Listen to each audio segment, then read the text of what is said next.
मेरी पोस्ट उन तमाम लड़कियों के लिए है जिनको ये शिकायत है कि हमको ससुराल में बेटी नहीं समझा जाता।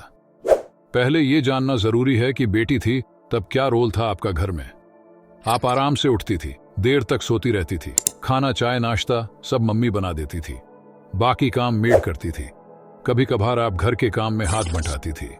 अब बताएं कि आपकी मम्मी भी यदि यही सोचती कि मैं भी ससुराल में बेटी की तरह रहूंगी तो क्या आपको ये आराम मिलता? शायद नहीं।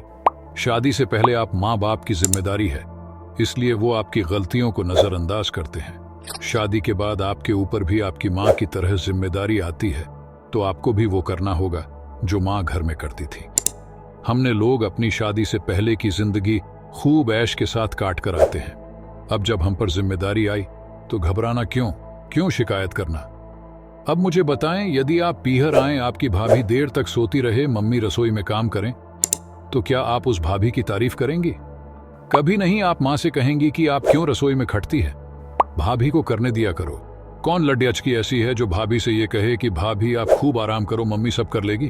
अब एक बात जो वो कहती है कि हम सिर्फ सास ससुर पति और अपने बच्चों का करेंगे, दूसरों का नहीं, मतलब देवर ननद जेठ।